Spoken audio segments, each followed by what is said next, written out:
Jeremiah said that one of the features of the new covenant is that it's going to be internalized. It's going to be written on our hearts. That was not the case with the Old Testament law. And so what we have to ask then is, okay, well, how do we think about the Sabbath today?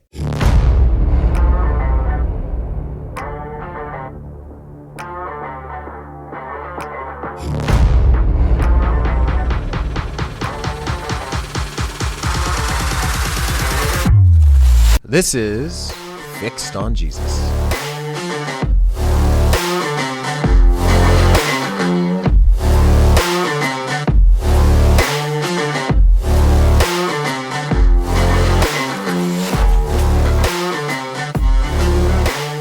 Welcome to Fixed on Jesus. Here we are in our podcast where we are able to talk about all kinds of different things, really whatever hits our fancy. My name is Rich, and I'm your host. I'm joined, as always, by Mark Johnson Jr. just across the table from me. Hello. We have behind the glass, we have our... Bulletproof. Is it bulletproof? Well, that's good to know. We have Heather Corbitt behind the glass coordinating everything that happens here and mixing our sounds and voices and everything. And so anyway, do I hear the email bell, Mark? You do. In fact, you do. That's a distinctive sound. It is. Yeah, I'm glad you got me something else to make noise with besides just singing, because now I just sing in the shower. You're not allowed to sing. Yeah, no more singing. No more singing. But you gave me a bell. Yeah, okay, so I hope you're not abusing the bell privileges. No, why would I do that? I'm just saying, no abusing the bell privileges. But do we really have an email? We have an email. So Okay. This email is from Tanya David Saver, and she said, "Hi, Rich, Mark, and Heather. Enjoying the podcast." Hi. Do we respond? Hi. Heather Hello. says hello too, Tanya. Through the glass. And this is the first podcast she's ever listened to. Okay. And one of the topics she was interested in hearing us speak to was about the Sabbath today. So, I'm just going to follow up and say, what about the Sabbath? And why don't you walk us through that, Rich? Well, I'll give it a shot. This is something that honest Christians can disagree about, and so I'm going to give you my perspective. But just so you know where the Sabbath is, you have the Lord resting on creation on the seventh day. You have then in the Ten Commandments, you have the fourth commandment called that directs the nation of Israel to keep the Sabbath holy. The goal of the Sabbath was rest. The direction was work 6 days and then rest 1. And so that was what the nation of Israel was called to do. Now, there are people today who say, well, what we're going to do is we're going to transfer our understanding, the Old Testament understanding of the Sabbath to Sunday or the Lord's Day. And I don't think we can do that because those are two very, very different things. What we need to do is maybe step back a little bit and recognize what the law is for. Now, as I say law, I mean the Old Testament law, right? And so the Old Testament law was designed to point to Jesus Christ.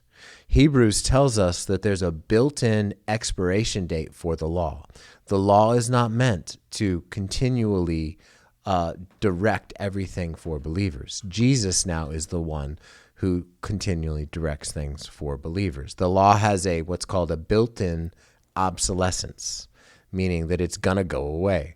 And we can see one of the things that makes the New Testament or the New Covenant new in Jeremiah 31 is that now the New Covenant has the law written on our hearts. Now Jeremiah doesn't mean that he's writing on our hearts Not physically, but it's spiritually. Exactly. He wasn't a surgeon. Right, exactly. And it'd be, you don't want to write on somebody's heart, right? So we don't want to be overly literalistic. And so that's a great example of not being overly literalistic. Yeah. You can't write on a physical beating heart. Tattoos on the heart. No, because that would... Well, anyway, you're distracting me now. So anyway, Jeremiah said that one of the features of the new covenant is that it's going to be internalized. It's going to be written on our hearts.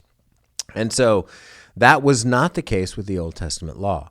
And so what we have to ask then is, okay, well, how do we think about the Sabbath today? Now, the Sabbath, we can't read the requirements of the Sabbath, and you realize we can't just take those requirements and apply those as Christians today.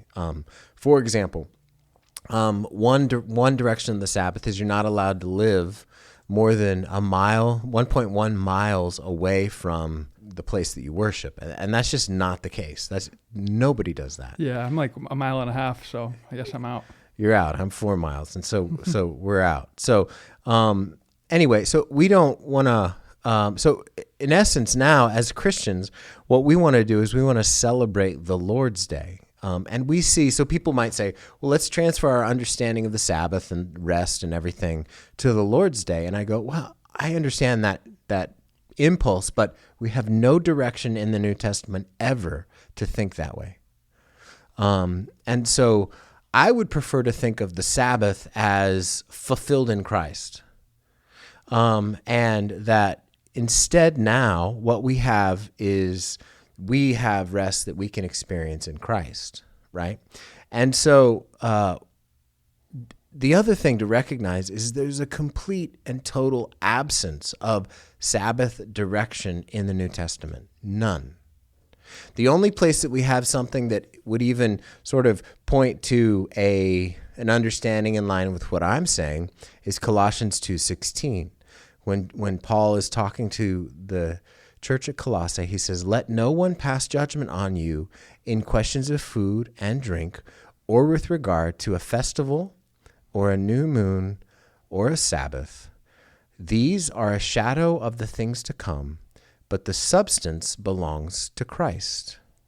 And so essentially what Paul is saying there is, when he was writing, there were Jewish Christians that would probably continue to celebrate the Sabbath. It wasn't like that was unbiblical or wrong or sinful, but to require Gentiles to observe the Sabbath in the same way, Paul's saying you don't have to do that. Why? Because the Sabbath pointed forward to Jesus. The rest we have now in Christ for our souls is a holistic, complete rest that we have, because now we don't have to strive to earn anything from God. Christ has earned everything for us. And so now what we do is, instead of having a day of rest, we have a day of worship.